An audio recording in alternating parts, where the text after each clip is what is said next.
کہ اللہ سے یہ درخواست کہ ایک نبی میرے کہنے پر بنا دیجیے، اور اس کے بعد ہم دونوں مل کے خوب تسبیح کریں گے، خوب ذکر کریں گے۔ تو یہ تسبیح اور ذکر یہ نہیں ہے جو ہم سمجھتے ہیں، یہ تو فرعون کے پاس جا کر ہونی ہے،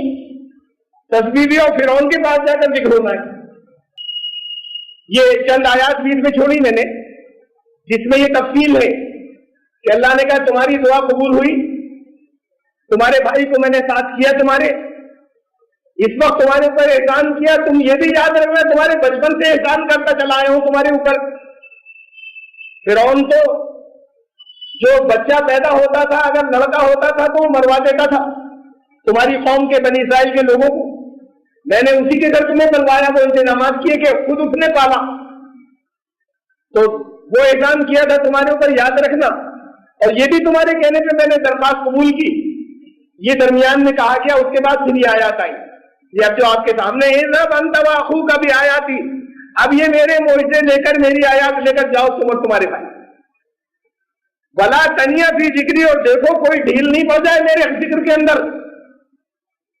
حضرت موسیٰ نے کہا تھا کہ میں اور میرا بھائی خوب ذکر کریں گے، اب آپ نے دے دیا نا،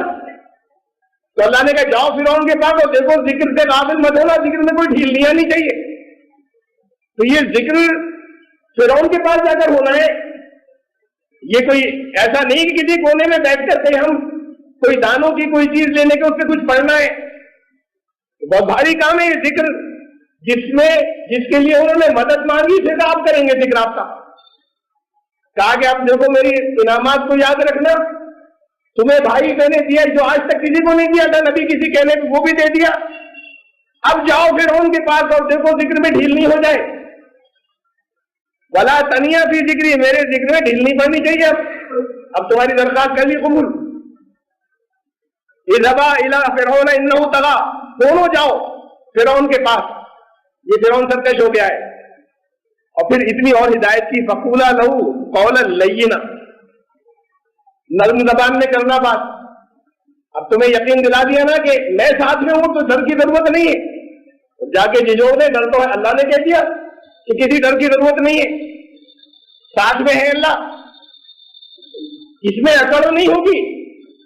جا کر بات نرمی سے کرنا، بہت سرکش ہے اتنی جگہ لیکن بات نرمی سے کرنا۔ لعلہ یتذکر، لعلہ یتذکر، پھر لفظ ذکر آ گیا، ہو سکتا ہے وہ بھی ذکر کرنے لگ جائے۔ میں نے ترجمہ نہیں کیا ہے، الگ الگ ترجمے مختلف لوگوں نے یہاں پہ کیے، میں لفظ ذکر کو ذکر رکھ رہا ہوں، مانے آپ سمجھیں گے اس کے غور کر کے، اس سے نرمی سے بات کرنا، ہو سکتا ہے وہ بھی ذکر کرنے لگے، لعلہ یتذکر، یخشی، یا اس کے دل میں خوف آ جائے۔ ایک بات تو یہ معلوم ہوئی کہ ذکر خوف والی چیز نہیں ہے، ذکر کا تعلق، خوف کا الٹا کیا ہوتا ہے؟ محبت، ذکر کا تعلق محبت سے ہے۔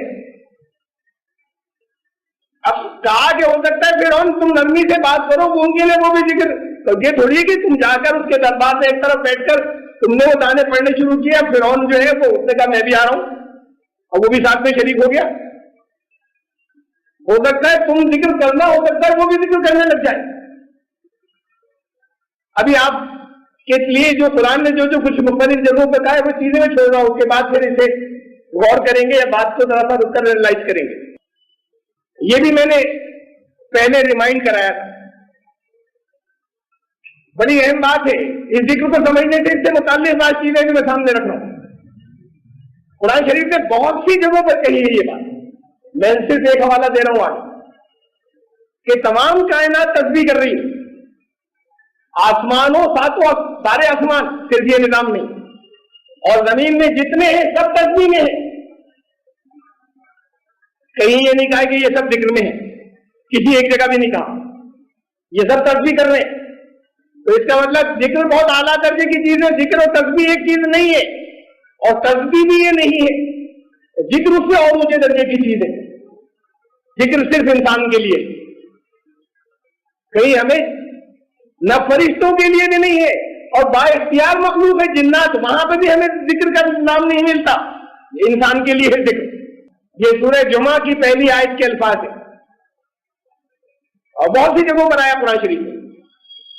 یسبح للہ ما فی السماوات و ما فی الارض، آسمانوں اور زمین میں جو کچھ بھی ہے، بے جان بھی، خالی جاندار نہیں، کائنات میں جو کوئی ہے سب تسبیح کر رہے ہیں اللہ کی، سب نے اللہ کی تسبیح کی ہے، سب اللہ کی تسبیح کر رہے ہیں. کہ یہ بات میں نے ابھی کہا آپ سے کہ یہ بات بہت سی جگہوں پر قرآن نے کہی، لیکن کہیں ایک جگہ بھی یہ نہیں کہا کہ یہ سب ذکر کر رہے ہیں. ذکر ذات اعلیٰ درجے کی چیز ہے. وقال الرسول يا رب إن قوم اتخذوا هذا القرآن مهجورا